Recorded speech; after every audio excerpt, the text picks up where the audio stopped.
अब दोस्तों, महाराष्ट्र चुनाव में नितिन गडकरी को लेकर जो कुछ मैंने आपको बताया, ये रातों रात नहीं हुआ है। ऐसा नहीं कि अचानक हो गया, बल्कि एक सोची समझी प्लानिंग के तहत, एक नीति के तहत धीरे धीरे पर कतरे गए उस नितिन गडकरी के जो एक चैलेंज बनकर उभर सकते थे मिस्टर मोदी के लिए। हालांकि चैलेंज आज भी हैं। और अगर आप पीछे मुड़कर देखेंगे, अगर आप मुझे चंद सेकंड दें तो मैं थोड़ा सा रिकैप कर दूं कि गडकरी के साथ हुआ क्या है अभी तक। जिस वक्त मोदी जी मुख्यमंत्री थे गुजरात के, उस वक्त नितिन गडकरी बीजेपी के प्रेसिडेंट थे। मोदी जी उनके अंडर ही में थे। और 2014 के बाद जब मोदी जी प्रधानमंत्री बने तो नितिन गडकरी जी को कई मंत्रालय दिए गए। उनके पास कई मंत्रालय थे, लेकिन धीरे धीरे उनके मंत्रालय कम किए गए।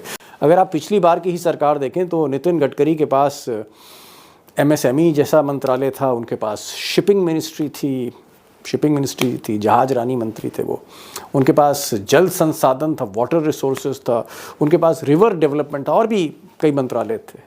एक एक करके मंत्रालय कम किए गए और आज की तारीख में नितिन गडकरी कैबिनेट मिनिस्टर तो हैं, लेकिन सिर्फ एक मंत्रालय है, ट्रांसपोर्ट एंड हाईवे, एक मंत्रालय उनके पास है। और यही नहीं, बीजेपी की जो सबसे एपेक्स बॉडी, सबसे बड़ी संस्था है फैसला लेने वाली, बीजेपी पार्लियामेंट्री बोर्ड, संसदीय समिति, उससे भी किनारे कर दिया नितिन गडकरी को, जो राष्ट्रीय अध्यक्ष रहे, किनारे कर दिया गया।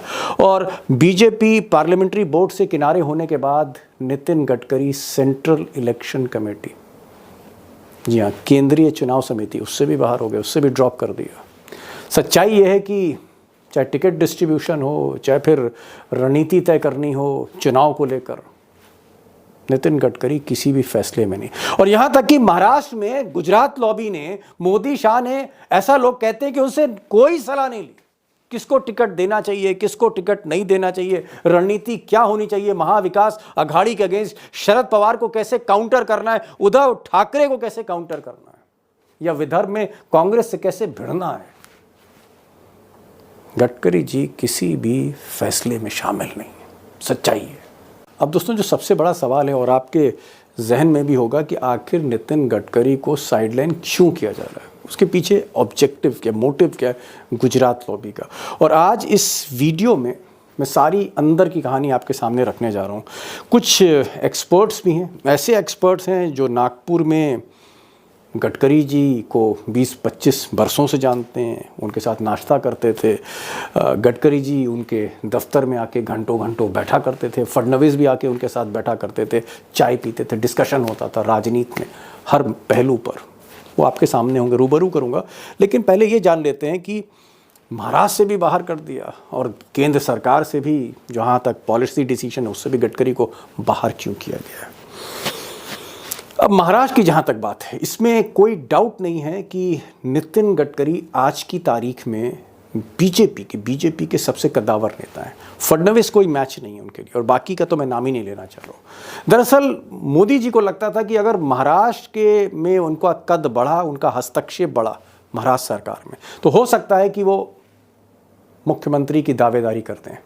और अगर वो मुख्यमंत्री के दावेदार बनते हैं तो हिंदुस्तान का richest state in terms of GDP, जहाँ कॉरपोरेट लॉबी है देश की, जहाँ पैसा है, दौलत है, सारी चकाचौंध है, वहाँ पर अगर गडकरी मुख्यमंत्री बनते हैं उत्तर प्रदेश के बाद सेकंड बिगेस्ट स्टेट में, तो he can challenge Delhi.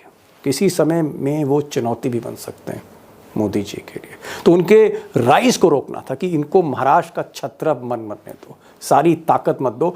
Maharashtra को फडणवीस के जरिए मोदी चलाना चाहते थे रिमोट से, और गडकरी रिमोट से चलते नहीं। इसलिए जब गडकरी 2014 में मुख्यमंत्री बनना चाहते थे, आरएसएस उनको बैक कर रहा था, तब देवेंद्र फडणवीस का नाम आया और मोदी ने फडणवीस को आगे किया।